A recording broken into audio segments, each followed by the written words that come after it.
Welcome back, everyone, to the Brave Writer podcast. Hi, Melissa. Hi, Julie. Today's topic is one you suggested to me, and I jumped on it immediately. Want to let us know what we're talking about today? We're going to talk about reading, and specifically the fact that for a lot of people, including some of us who are lifelong passionate readers, reading and staying focused on long-form reading has become more difficult. I think that's just the reality of the moment we're in time. And so we wanted to talk about that and some strategies for getting past that difficulty.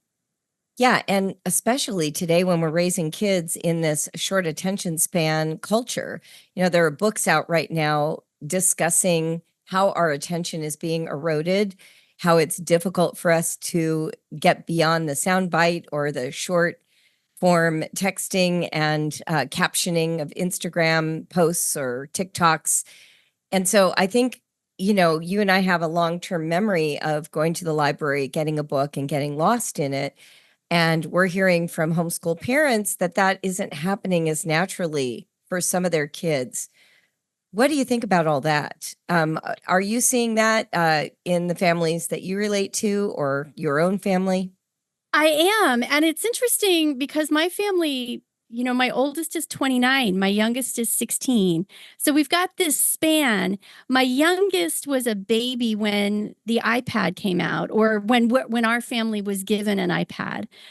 So he's never lived in a world without it's not just being a digital native, it's a touchscreen native. Yeah. Right. And that was a big shift. And my older kids, we were a print book family for most of their childhoods. And I do see that for my youngest two, being readers of books and really staying focused on it has taken more work. It seemed almost effortless for us as a family, so steeped in literature as a lifestyle. For my older kids, they were reading all the time. I remember when they were in high school, I felt pretty sanguine about their studies and their status as autodidacts because I knew how much they were reading.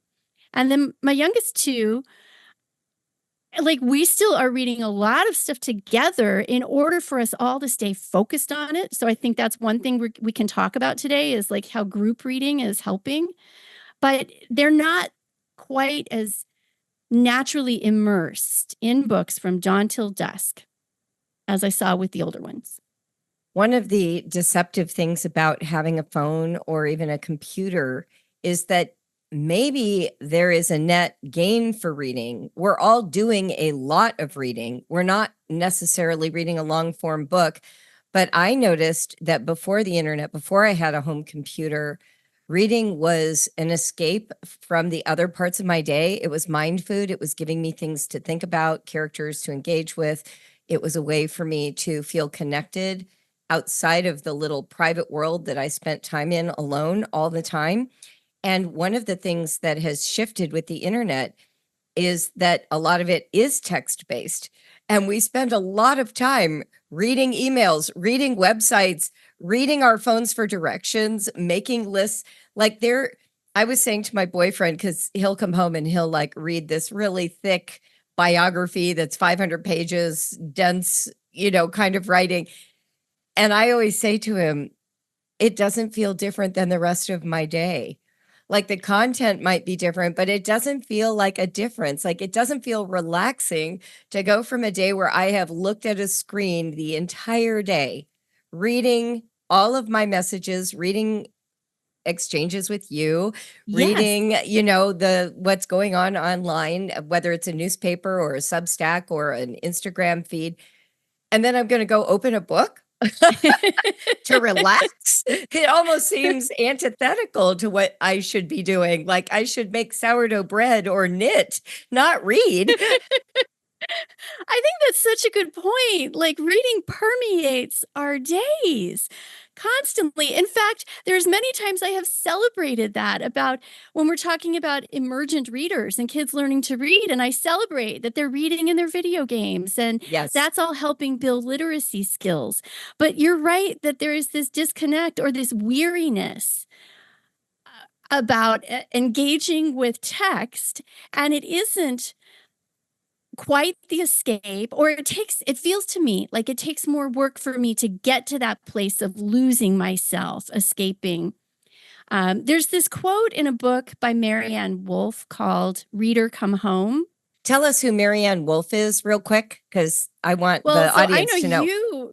you use some of her research in raising critical thinkers, right? Yes, she's a literacy specialist. Yeah, she's amazing. She's well known across all educational spaces for her work in literacy. Yes, and she has really studied like the cognitive processes that happen during reading. Yes, exactly. What is happening in our brains? And it's so fascinating. Her books are really interesting. And this book, Reader Come Home, I read it a few years ago and it totally spoke to me. I mean, just that title, even that like calling you back. And she had this quote at the beginning: consider whether you have moved unaware away from the home that reading once was for you. Oh my gosh. Oh, I feel that just like When a I read that, direct it brought hit. tears to my eyes. Yeah, no, completely. I mean, when you said that, the first thought I had was when I was a young adult, didn't have kids yet, lived in Morocco. We had no television. We had a radio. We didn't have a telephone. Obviously, the internet didn't exist. And the only thing that we had is that my husband at the time, who was a literature professor, had brought his entire library with him. I thought he was crazy at the time. I'm like, we're going to mail 200 books to Morocco. That's what we're going to do. He's like, Julie, you'll be glad. I'm not kidding. I was so glad. All I did to relax was read. I read all the classics, Anna Karenina and Black Like Me and like A Prayer for Owen Meany. And I mean, I read like just this unbelievable catalog of books without stopping because it was all there was to do. And so when you said that feeling of coming home, books for me felt like a home. I felt like I was populating my salon, my living room, with all these characters to keep me company. I was desperately lonely also. And books had that mitigating effect. Right. I love that story. I was going to say, doesn't it make you feel 11 years old again? Because that's how I felt when I read it. I was like, oh, I remember coming home from the library with books piled like towering out of the basket on my bike. And I'm writing with one hand on the handlebars and one hand balancing the load of books as I like wove around prairie dog holes in the bike trail. Oh my gosh, that is such a vivid image. I love that. And then I'd get home and be like, embarrassment of riches, and I couldn't decide which book to read first. Oh, like to me, that was the feeling of the magic that sent me to college and turned me into an English major. I mean, I had that drama minor, but there was like, oh, you mean you get to read books and it counts? Like, No, that's absolutely true. I always loved to describe library visits as a place you go shopping with no spending limit. You can just come out with as many books and, with my children, CDs or videos as they wanted. It was just this wonderful offering, right? And as a child, my mother took me weekly, and then I took my kids, and we used laundry baskets to haul home all the books they would pick out. And even if you didn't read them all, it was even just the luxury of having so many at home that you could choose between, right? That's yes, I part of used to it. lay them flat on the floor, like all lined up, and just look at them. And sometimes I'd have to close my eyes and just like drop my hand to see which one I was going to start with because I couldn't decide. No, and Oh, I can think of so many times I had a downstairs bedroom in my family home when I was a kid. So the rest of the family was all upstairs. And my mother had this rule that as long as you were reading, you could stay up as late as you wanted. So we all eagerly went to bed at the appointed time because we knew we didn't have to sleep. And it turned all three of us into quite big readers. But I remember countless times waking up like on the floor with the lights on or in my bed with the light still on and the book is like, and there's drool on the book page and like there's that feeling of it being home, just what you said. yes. Yeah. I remember being fussed at to go outside in the summer because I was just inside reading all day. So I would take a book outside, and our yard had these like big like log rail things as a border around the yard, and I would walk it like a balance beam while reading. Oh my gosh. That makes me think of Anne of Green Gables. Didn't she do that? I was Anne of Green Gables in the suburbs. I'm sure. I mean, honestly, that even just having that shared literary reference, right, is part of Yes. the story of our childhood. And so when we think about kids today and we're thinking about bringing this sort of richness of reading into their lives, my kids are just a little bit older than you, and they're all still pretty good readers. I mean, Katrin is a phenomenal reader. She crushes the number of books. Liam is still reading massive classics. Jacob reads endlessly in the nonfiction arena. Johanna reads poetry and literature all the time. The only one of my kids who has said that he struggled at all with reading is my oldest. And I said to him, do you think it's because you're on your computer working from home all day and then you're with your kids in the evening? And he said, yeah, the idea of sitting down with a book feels opposite of what I should be doing after a whole day looking at a computer screen. And so if we sort of expand that out, a lot of kids today in school, whether it's homeschool or traditional school, are using digital devices for their schoolwork. They are reading, messages, however those come to them. There is this feeling of, I am reading, but I'm not consuming sort of a long form text. So my question to you, Melissa, since you did some research today, is why does it matter? Do they have to read long form text? Is it fine if they're just literate and they read short form or whatever interests them? Do we have to read books? Why are books important? I think that's a really good question. And I think that is such a great question for every parent to hold, both for themselves and for their kids in this moment in time. I do think that there are huge benefits to grappling with long form text, to reading books, especially novels. And I'm not just saying that because I'm a fiction writer. Look, I just spent all of 2024 reading War and Peace for the first time in my life. Wow. I joined a group on Substack that was reading it one chapter a day. And it turns out that it's just about the right number of chapters for you to read one chapter a day, about 10 minutes, 15 minutes a day of reading for a whole year. You mean there are 365 chapters? It's pretty close. There were 1 or 2 days where we would come to the end of a book, like there's multiple books within the book, and we would come to the end of that section and have one day off to catch up.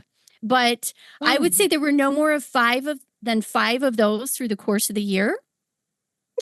I'm staggered right now that War and Peace has over 300 chapters. I thought surely you were misspeaking.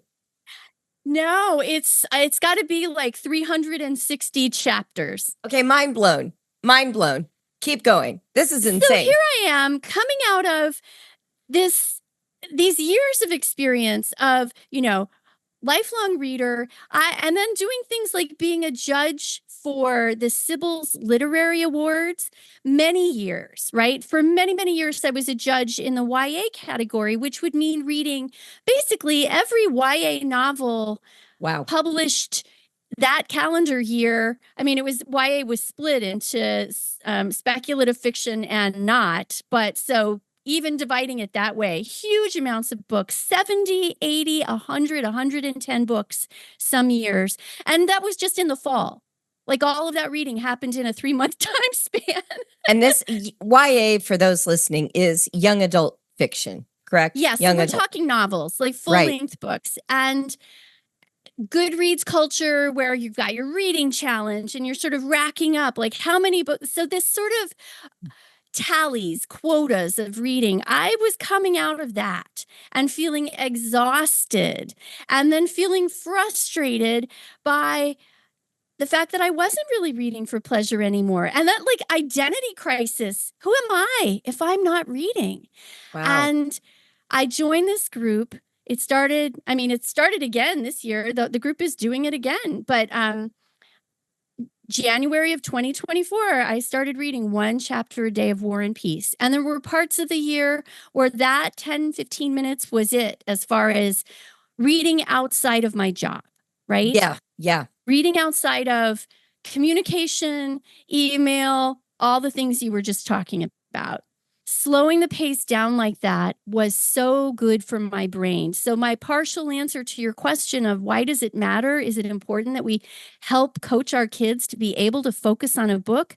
I think yes. I think it is good for our memories. I think it is good for our long-term memories. I think it helps us engage with information in a way that is deep and facilitates critical thinking instead of it just like zipping past us. We're just hit like constantly throughout the day with all these words flying at us, and it doesn't stick, or you find your opinion changing, wavering from, I feel like a leaf in the wind. Oh, it's a great metaphor. Happy 25 years to Brave Writer. Did you know that in January of 2000, I launched my company with a writing class? That's right. I think we may be the very first online homeschool class ever in the homeschool business space. When we launched this writing class, we had to use an email list. I didn't even have a website yet. Here we are 25 years later, and what we've learned over those years is that the best writing instruction has a few key properties. First, it is limited to one goal over a short burst of time. In other words, we aren't just endlessly working on a project. We have 3 weeks, 4 weeks, 5 weeks where we dedicate ourselves to one format or one concept in writing. Secondly, it's great if you've got a group of families, a group of students working together so that we can read each other's writing and learn from one another. Third, all the feedback from the instructor is public in that group. That means each student can learn from what another student is getting out of the class. The teacher feedback is widespread and it normalizes comments from a reader. And finally, our classes are not interested in making sure that your kids are prepared for year-end testing or grades. Instead, our goal is to give your child the confidence and the competence to actually care about writing so that when they do year-end testing, they don't feel nervous about hitting a standard. They feel confident about expressing themselves. We've discovered, because we've been at it for so long, that our students leave our program feeling ready to be writers rather than ready to rely on tools like AI and ChatGPT. If you think teaching writing is a challenge, sign up for one of our classes with your kids. We seek to educate you, not just your child, so that the two of you can become an editing and writing team. I would love you to learn more. Go to bravewriter.com/online-classes or visit the link in our show notes.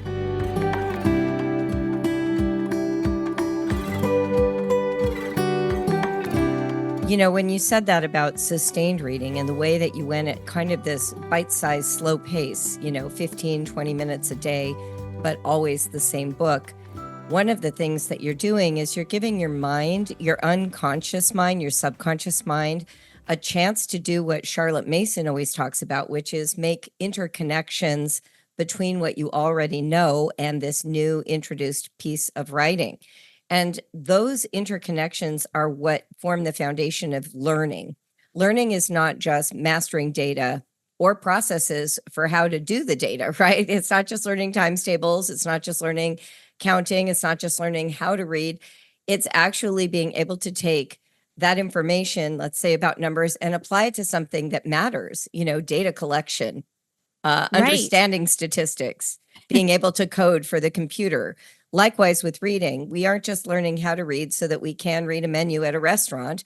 We're learning how to read partially because it gives us access to the information that helps us form our worldview, what we value, what actions we'll take to be meaningful members of society. And so if you can give yourself to a sustained amount of reading, what you're doing is you're giving an author time to slowly build an argument. My big joke about being an author is that I don't care if you buy my book and then don't read it. I don't want you to buy my book if you're not going to read it. What I want you to do is read the whole book, because I'm making a sustained case. And I want you to get to the climax. And that's always, even in nonfiction, that's always in the last 2 chapters. That's right. So I'm like, That's don't right. give up. If you're in the middle of experience and encounter, please keep going, right? Like, I keep going because it gets even better.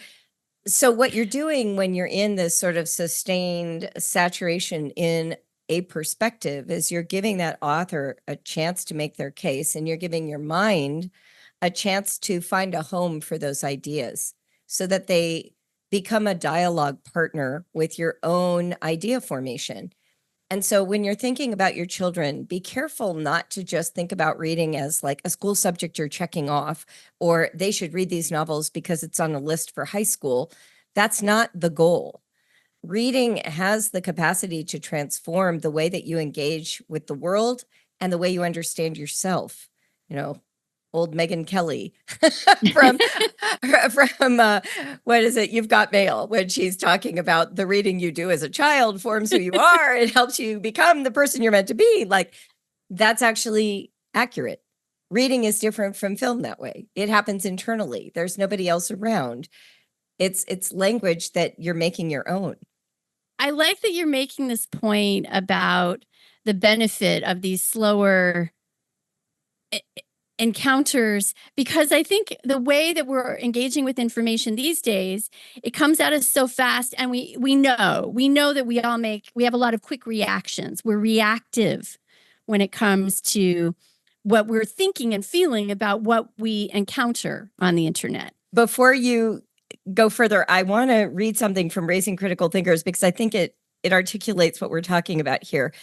You know, the way that the current experiences of the internet is, it's almost like this huge party with a ton of people, and you can hear everybody shouting and your attention keeps being shifted, right? You're like, oh, that person at the bar, I want to talk to them. Oh, I overheard a snatch of conversation. Let me turn around and see if I can figure it out. Oh, somebody else is telling a joke and I missed the punchline. And you're just kind of chasing these snatches of conversation, right? But reading for depth, giving patient consideration to an idea, is like sneaking off to a quiet corner of the party with one other person where you won't be interrupted. Reading as listening means building your understanding, not correcting or cheerleading the writer. By giving the writer the floor, the full measure of space to make their case or share their story, the reader is given the maximum chance to be impacted by the writer. Isn't that why any of us writes? We want to be heard and known and to be taken seriously. Deep reading means no one is expecting you to comment, at least not right away. The internal dialogue, however, between text and reader can be rich and unedited. Oh, I really like that. I was thinking about Marianne Wolf asks this question about, will the combination of reading on digital formats and daily immersion, she says, in this variety of digital experiences, will that impede the formation of the slower cognitive processes, such as critical thinking, personal reflection, imagination, and empathy? Ooh. And that phrasing of slower cognitive processes really hit me, because it seems like we have arrived at a moment where we really value speed, hot takes. Totally. In fact, that's the problem with this attention economy, is that it's just like the loudest voice shouting, the most provocative take, the feeling that if you don't flit from thing to thing to thing, you might miss something. If you take time to read a whole book, you're missing out on scrolling through the most recent updates of news. And yet, when we slow down and we actually form a more thoughtful relationship with information and ideas, first, it kind of calms you down. You know, right. That happened to me today. Melissa was sent to read this very long interview, and it took me a long time to read this long interview. And I got to the end of it, and I actually felt so differently than before I started. Before I started, I was like really worked up, really upset about whatever issue was bugging me in the moment. And then I read this really long, thoughtful take, and I didn't agree actually with the choice of this writer, the person that was being interviewed. But by hearing their rationale for their position, I actually felt calmer because it no longer felt nefarious and mysterious to me. It just felt like a different position than mine. And I think that's the other thing. When we have inadequate information, we're much more likely to be worked up because we're reacting to caricatures. We're not reacting to reality. Right.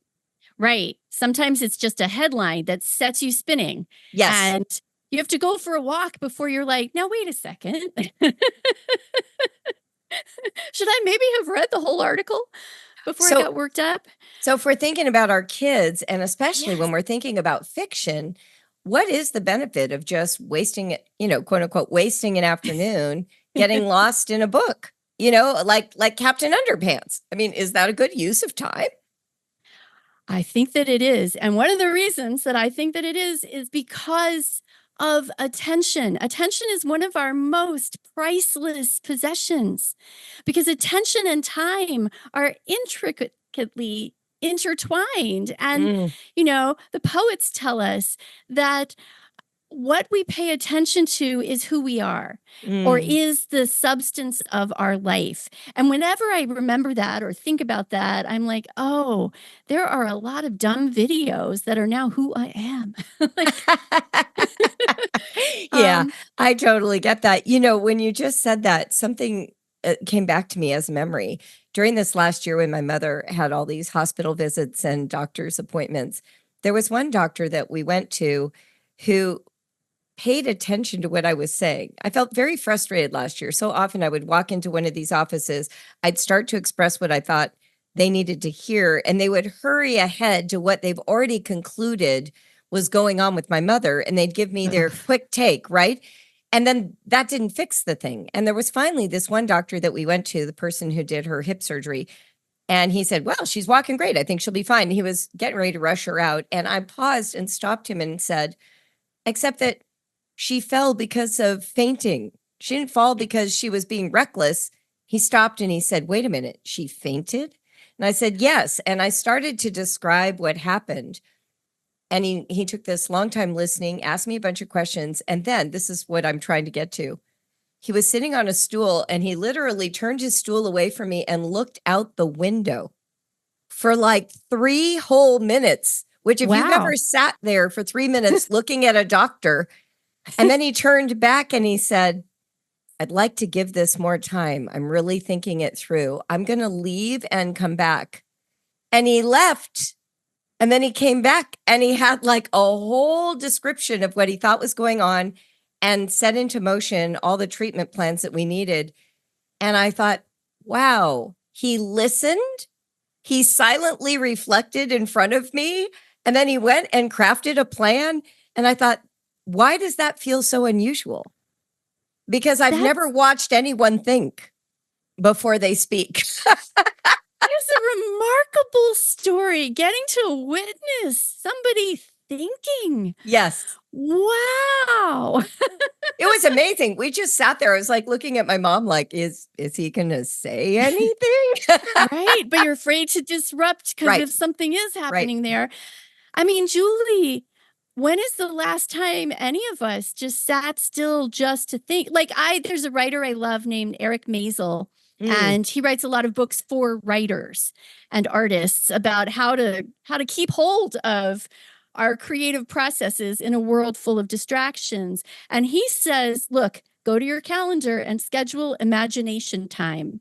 I started doing this, like literally just calendaring in 15 minutes a day to sit and daydream the way I did through my entire life until I had a phone. Wow. I mean, that's such a great point. So if we're teaching our kids to read silently to themselves, that may be one of the benefits. I think for me, we're so used to, and our kids are being trained in reaction culture, that you have to either thumbs up or thumbs down every thought that comes along. You have to give a heart react to every text. You have to look like you're listening, but we're not actually listening. We're like just doing the correct, internet manners. And yet, if you're reading to yourself and there's nobody around knowing what you're reading, and there's no little comment box in your book, you really are sitting with your thoughts. And you really That's right. could take a walk and then just go have a thought for a little while, right? Yes. And I feel like I used to do that walking places. I would be in my head imagining things. Wow. And the fact that I had to start deliberately making it happen really rattled me. Wow. Because I think of myself as that imaginative dreamer that I always was. And it just woke me up to the fact that something had changed. I want to jump back to another answer to the question, because as you were talking, it struck me like, why does reading books matter? Like, why does that? Yeah. Your Anne of Green Gables point is really relevant here because of the rapidity of meme culture and those shared references. It changes very quickly. You know, there's whole swaths of the internet that is like middle school teachers explaining to other people what the new slang means. That's true. And it comes and goes very, very, very quickly.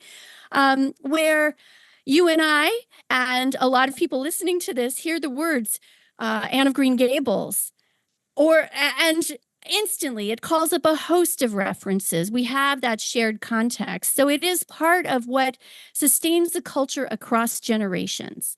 Yes, absolutely. And not only, as I used to say, you study history and literature so you get all the inside jokes. I mean, I think there's truth to that, right? But it's also giving you a framework of what it means to be human. What were the questions of one generation? E.M. Forster, in his book Aspects of a Novel, which is a collection of lectures on literature, made one of the most profound points about studying literature. We tend to study books in chronological order, like in clusters. So we might say, let's look at 19th century literature from Britain. And then we compare all these books that are from that time period. He argues for a completely different way to approach literature. He says you approach it by theme and you cross generations. So if we're going to look at like women and marriage, we're going to read not just Jane Austen, right? Mm-hmm. And then compare her to all the writers of her period. We're going to come forward and look at Virginia Woolf, and we're going to come forward again and look at Anne Tyler. And we're going to give ourselves the opportunity to see what the expression of being human is across time, what things we hold in common, what things are pure of the moment culture and time period, and what things transcend all of that, you know? What issues continue to transcend all of that. And I remember when he said that, feeling like profound relief that I got to think about themes. I'm a history major. You think I'd want to do all the historical stuff, but really my fascination with history is just themes, the themes that keep recurring, that tell us the story of our humanity.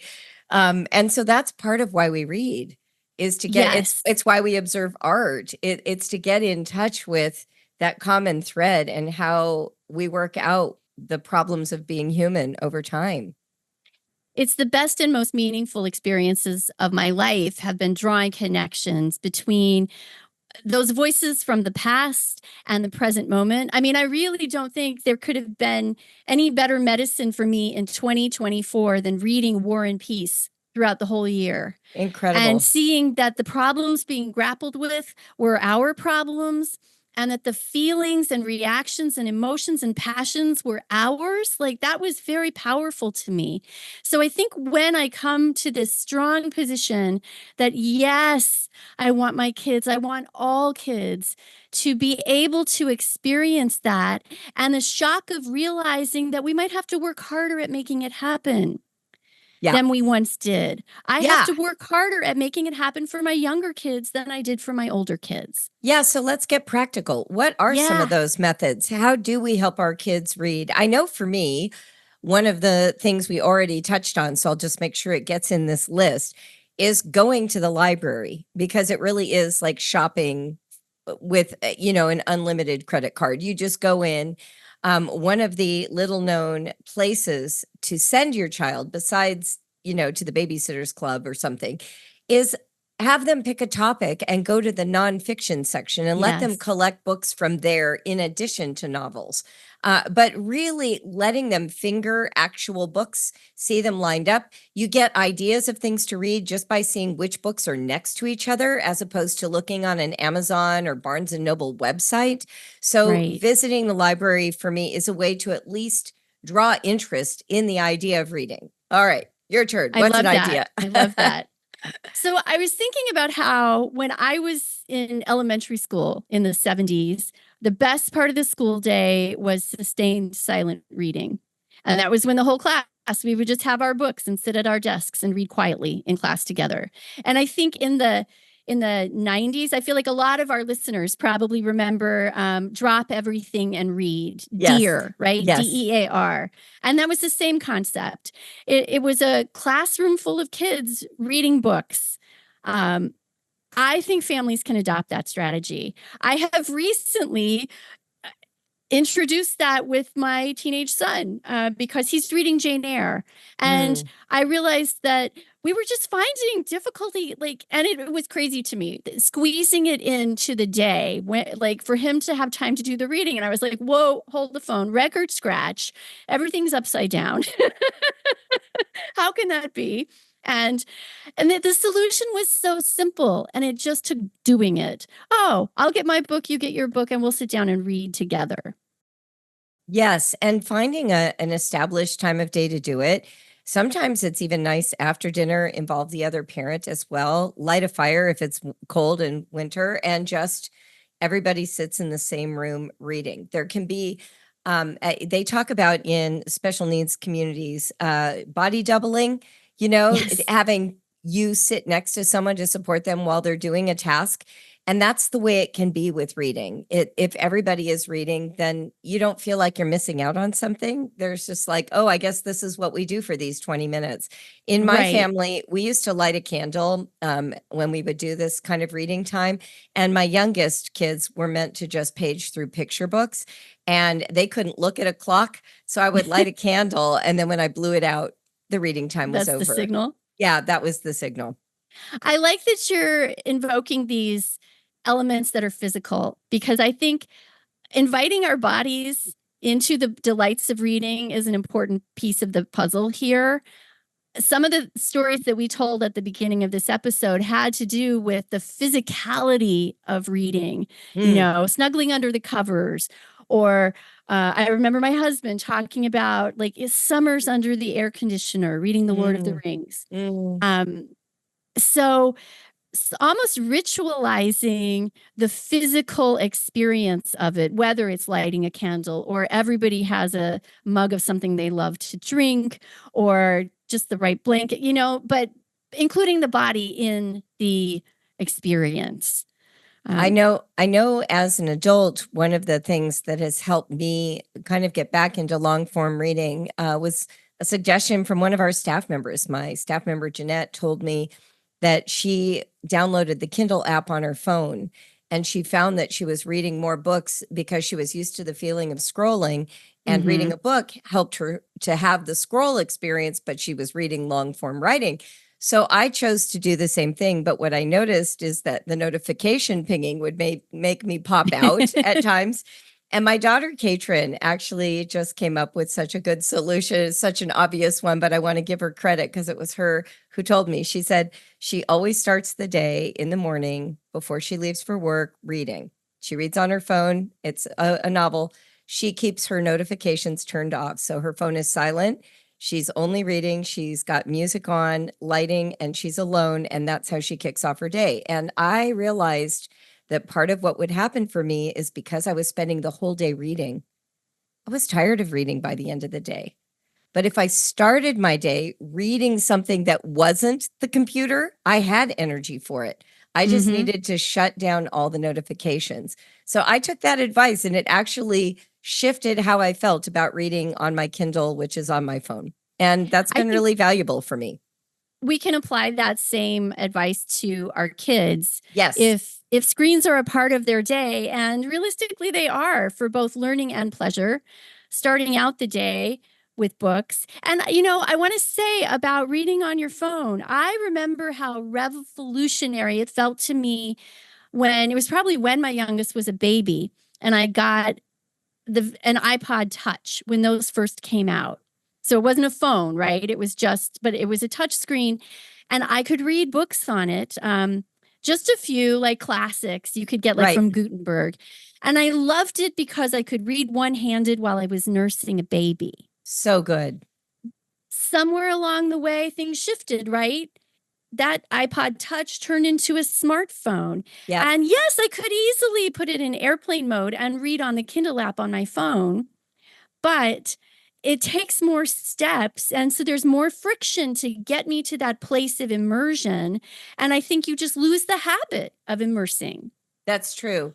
I think if we approach it as a habit that we need to build up or rebuild, that is probably the biggest advantage that we can give our kids is like helping them build this habit. Yeah. And I know people are going to say, do audiobooks count? Audiobooks absolutely count as books read, but we are also talking about the act of reading. And it reminds me of when people say, is it okay for me to do voice to text for writing? Absolutely. That's your written word. It also matters to cultivate the ability to handwrite and type. So we're talking about a collection of skills that all relate to the same topic. Yes, listen to audiobooks. Also, learn how to read on your phone. Also, learn how to read an actual book. And treat these things not like things to feel ashamed about, like, oh my gosh, I hate reading now. And then you pull up a book and you immediately feel guilty because 3 paragraphs in, you're bored and your mind is distracted. I will just tell you, your brains are being rewired right now. This is what all the science says. It is not your fault. You are distractible. You do feel bored. I was telling my boyfriend the other night, who does all this amazing reading, I said, how do you do it? My eyes can't handle a book anymore. I am so used to the bright backlit screen of an iPhone that when I'm sitting in my living room with a regular print book, I can't get the lights bright enough. I don't know if it's my old eyes or just, so recognizing that some of the changes you're feeling are legitimate. They've actually been done to you. So now what do you do? Well, for me, I always tell myself if I read for 10 minutes, I'm home free. So it reminds me of the first mile of running. There's a joke among distance runners that no one likes the first mile. It doesn't matter how long you've been running or how far you can run. The first mile always makes you think, why am I a runner? This is the dumbest decision I ever made. I hate running. And then once your breathing regulates and you're past the first mile, you're like, oh, I love running. Reading is similar. Get those 10 minutes in, put up with the lighting difference, notice that your attention wanders and just bring it back. Reread a paragraph if you have to. And usually after about 10 minutes, your whole system settles down. And you can have this same conversation with your child and say, oh, I know you're going to feel like a bouncing ball. You're going to be all over the place. But let's see what happens after 8 minutes of just hanging in there. Right? Talk to them. Okay, my brain is bouncing with responses to what you just said because you hit on so many great things there. Okay, first of all, lighting. Julie, one of the things that helped me rediscover how much satisfaction I get out of reading a hard copy book was when I got myself a good embroidery light. Oh my gosh, that's what I need. I need to get one. I'll send you a link. I got this great light and it worked so well that I actually got one for my other chair downstairs in the living room just so I could read with it. Okay, we're going to put the link to that in the show notes and also in our bookshop on Brave Writer in the tools for writing and reading, right? Because that is what we all need. We need good lighting, at least if you're over 45, for sure. It's true. Okay, second ping pong ball is that print size. Like, I do think it's really important for us to make sure when we're thinking of our kids and any potential challenges they may have for that focus moment happening. Are they reading in the conditions that are best for them? All of us have some eye strain going on. There's a writer I read when when the Kindle first came out, okay, I'm not going to say who this author is because he turned out to be a creep. Oh, no. Yes, but the story still holds, which is that he used to read a lot of comics, and he got to a point where he was like, wow, comics are no good anymore. What's the matter with them? And then he got an iPad and discovered that he could read comics on the iPad, but he could make the panels bigger. And he was like, oh, these comics are great. It was my eyes. Everything was too small. And then Amazon sent him one of the first Kindles to test. And he was like, oh, and now I'm reading books again. I mean, that is absolutely true. And it is one of the advantages of using a digital e-reader is that you can adjust the font size. You can adjust the font type. I really love, one of the things I do love about Kindle is being able to highlight quotes. And then at the end, I can just look at all the quotes in a list. Like that's one of my favorite features. Now, the thing I don't like about Kindle and that I love about books is that when I do mark a passage that I really like, or if I think back to a passage that I like, my brain does encode a memory of where that quote might be on the right, on the left, at the top, on the bottom, a third of the way in, 3/4 of the way in. On a Kindle, I have no idea. I'm like out in the middle of the ocean, you know? You're not the only person to have noticed that. And before Kindle added like the percentage so you knew how close you were to the end of a book. Oh yeah, it was I had awful. it happen several times. I would get to the end and be like, wait, what? Same. Like, I didn't know how conditioned I was for the amount of pages left to signal to me what to expect of the pacing of a novel. God, that's so accurate because sometimes novels do end in a kind of disjointed or almost sometimes dissatisfying, but sometimes just like before you expected them to. But if you're reading it in a book, you're like 3 pages left. You're like, okay, I'm winding down my expectation of how well this is going to resolve. But in Kindle, I can't tell you how many times I've gotten to the end being like, wait, what? Wait, what? I go back. I'm like rereading the last 4 paragraphs to try and like do the wind down. So that's really accurate. So look at what we internalized as book readers for the bulk of our lives about story structure, pacing, about when we're getting to that final powerful closing argument in a nonfiction book. I want my kids to have that sense. So that's another reason to really work on providing them the skills and the tools to be able to do it. And okay, so third ping pong ball. Okay, I'm going to jump to one of the quotes from Reader Come Home, which, by the way, why was I able to easily pull up quotes for this conversation this morning?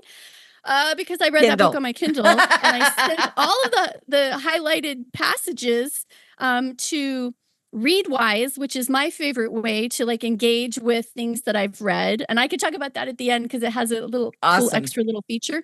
But okay, so Marianne Wolf, this passionate reading expert and lover of literature, decides to, she takes a book a classic that she loves, and she's like, doggone it, I'm going to fix my own reading habits. And she struggles mightily, and she's annoyed because I think she thought going into this experiment that the skills that she had from a lifetime of reading would stick. And she said that she was struggling. And she said, in other words, my grafted, spasmodic online style, while appropriate for much of my day's ordinary reading, had been transferred indiscriminately to all of my reading, rendering my former immersion in more difficult texts less and less satisfying. Oh my gosh, so true. So here we are homeschooling our kids and expecting them to sit down and fall into Jane Eyre like we maybe did at one point in time. And, maybe I need to back up and recognize that it's going to take a little more activity on my part to get there, just like that first mile of running that you're describing. And what's the first day of running like? What's the first week of running like? Do you have the right shoes? So I'm really taking this practical approach. Something that you're saying too is really important to remember. Pleasure is a part of reading. And so if the reading you're doing feels hard and dissatisfying, it's okay to do an easier book.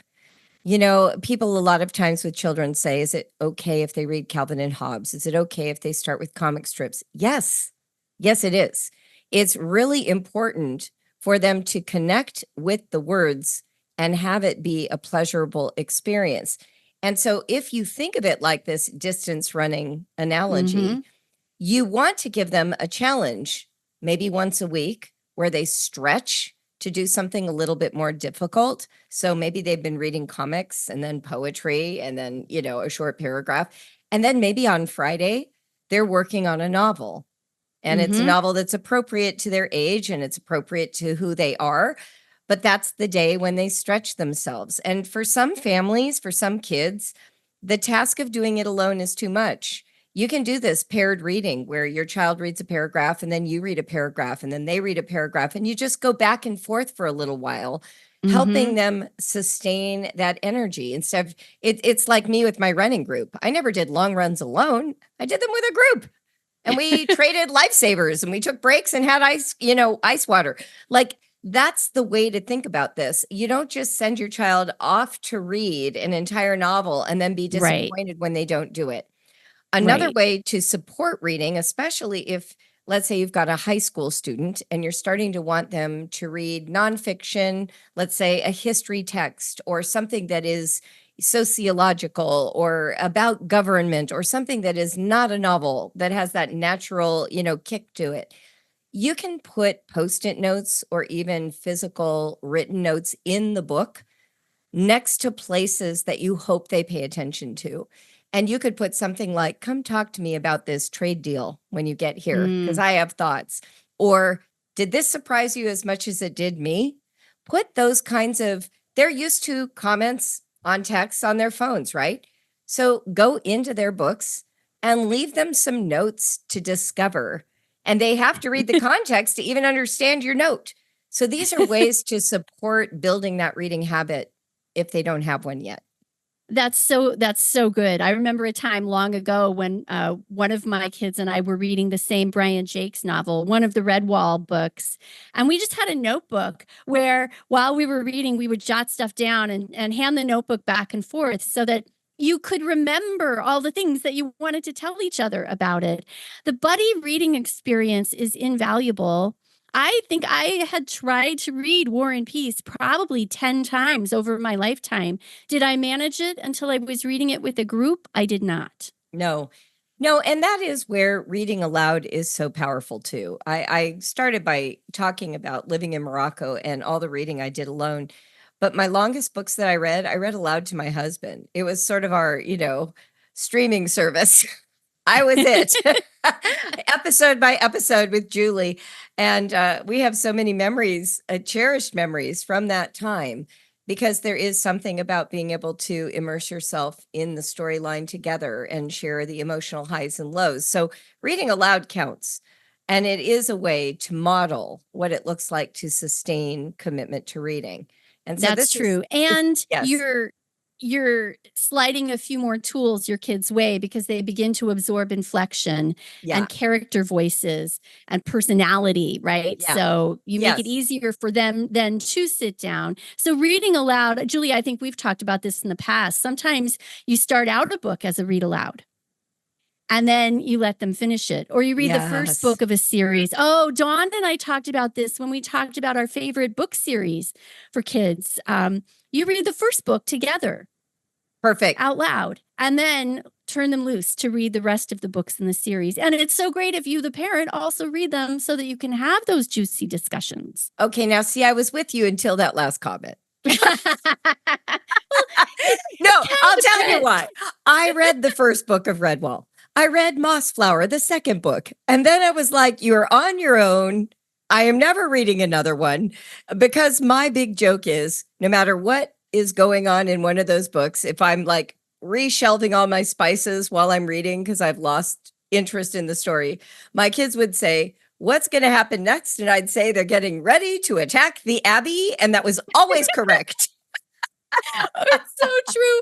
Julie, I know that some of your posts about your homeschooling fails are people's favorite content.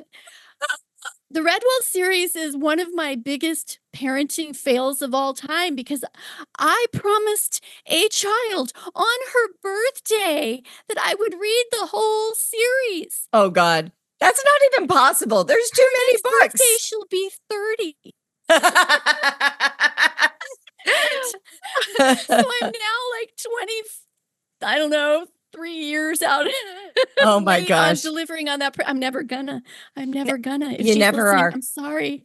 It's not happening. Here's the I think thing I read about 2 of them. So, same. okay. So here's the thing about Redwall. Yeah, It but is all those fabulous Melissa Wiley books. read every single one. Those are amazing.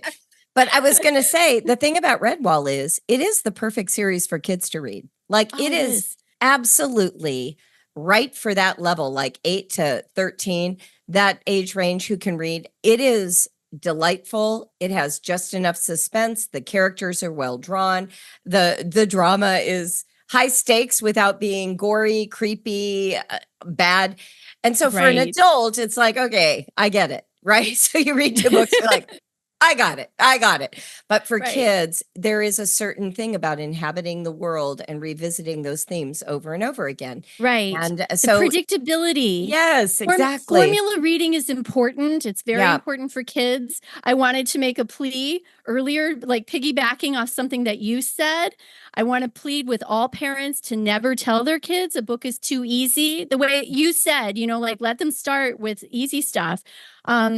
There's no such thing as a book that's too easy. And Yep. that goes for you too. If you're in a reading slump and you want to get out of it, pick a book that you treasured at some point in your past. The best advice is to reread what you love. Your kids can reread what they love. My Yes. daughter, Katrin, I think she read the Harry Potter series 13 times. That's 7 books. And I read them aloud to her as well. There is something about rereading. And the only thing I can say for the parent who's worried about it is this. The better you know something, the more intimacy you cultivate, the more meaningful the learning actually is. So you will become an expert on things you didn't even know to be an expert on. Theme, metaphor, character development, plot, the climax arc, like all of those things are actually being inculcated when you know something intimately. And we do reread and rewatch partly because we want the thrill of knowing what's coming and having the recurrence of that emotion, but also partly out of curiosity because we're going to notice things on a reread we didn't notice on the first 10 times, right? Yes. It gets richer and richer for me. I have Yes. books that I reread every year or every couple of years. I participate with an online book club. We meet in Zoom, and books that I have read many times, I'll sign up for, even if the book club is doing them, because I know I'm going to come away having learned new things, having noticed new things. Yep. My reading gets deeper and deeper. By the way, we're starting up again and we're doing a room with a view. Oh my gosh. I know, Julie. I thought of you instantly. It's one of our mutual favorite books. It is. It's the one I reread the most. I've read it more times than any other book. But it's one of my rescue books. Exactly. Me too. It's my comfort food. It's the thing that I turn to because I love his worldview and I love the worlds he creates. I love it. Well, of course you do. Only connect. It's it's like our entire philosophy summed up in 2 words. Yeah. I wanted to say about highlights, quotes. For our kids, this can be what Brave Writer calls golden lines, right? In that same book club I just mentioned, every week when we show up, the first thing we do is symphony of sentences. Oh, and that's everybody, beautiful. we go through the little boxes in the Zoom, and everybody reads one quote that really grabbed them from that week's chapters. And if people came up with the same one, there's always excitement. It's like sentence buddies. Oh my gosh, it's so delicious. You can do that with your kids for sure. And also finding your own ways, whether it's a commonplace book, whether it's a blog. I mentioned Readwise, so I'll do my 30-second Readwise spiel. Readwise is this website, and you can send your Kindle highlights directly to it, or they interface with other apps and things. So all my highlights go directly there. And then I can go and look, not just, like I did today, pulling up quotes from a book I knew I had read. But every day it shows me 5 passages that I, at some point, since I got my Kindle, those many years ago, highlighted. And it puts them in front of my eyes. And I remember reading that book. And I remember why I marked that passage. Sometimes it sends me back to the book. It brings me so much enrichment. Gosh. So, you and you told can me do it. You can use the camera function to also take like from hard copy and add that to your Readwise. Oh my God, that's amazing. You had So told me about a that digital before. commonplace book. Yes, exactly. And I signed up for the free. And the thing that I thought was so amazing was the way it will just send you an email. And I'm rereading quotes that were meaningful to me. And you know what's funny? It's sort of like hearing your favorite song on the radio. You're like, I can't believe they're sending me this quote that I love. But that's literally what it's designed to do. So good. Yeah. Right. Although mine will be very funny because every 30th quote is just like 3 random words, and it's where I fell asleep reading on my Kindle in bed at night, and my finger landed on the screen and just like highlighted, and then Oh my gosh, that is hilarious. Well, the funny part for me is I must have read the most of Peter Elbow of anybody. And so I get all of his all the time. I'm like, wow, I really am a one note Johnny over here. I love his work. I get it all back. Melissa, this has been incredible. Thank you so much for this wonderful topic. For those wanting to think more deeply about reading, we have Marianne Wolf's book that we will get into the show notes, and also the bookshop for Brave Writer in the podcast category. Also, I have a whole section on deep reading inside of Raising Critical Thinkers, and a whole process for how to engage in that. So if you want to look that up, that would be helpful to you as well. No matter what, do not set yourself up for failure by saying, I'm going to do this. And then 3 days in, when it's hard and nobody wants to, you think you screwed up. Ease into it. Maybe do it once a week. Start with 5 minutes. Let your kids tell you that it's hard.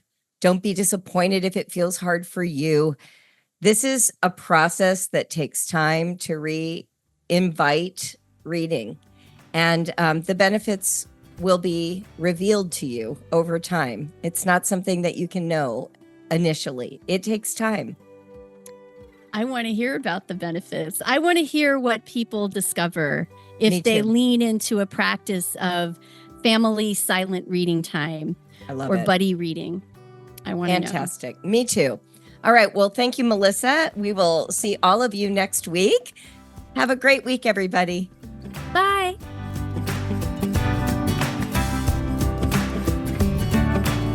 You've been listening to the Brave Writer podcast. I'm Julie Bogart, and Melissa Wiley is my co-host. This podcast is produced by Nova Media with support from team member Jeanette Hall. Thank you for listening and for leaving either a starred or written review on the podcast app of your choice. Anytime you do that, you bring a lot of joy to the team and you support our work. So thanks in advance.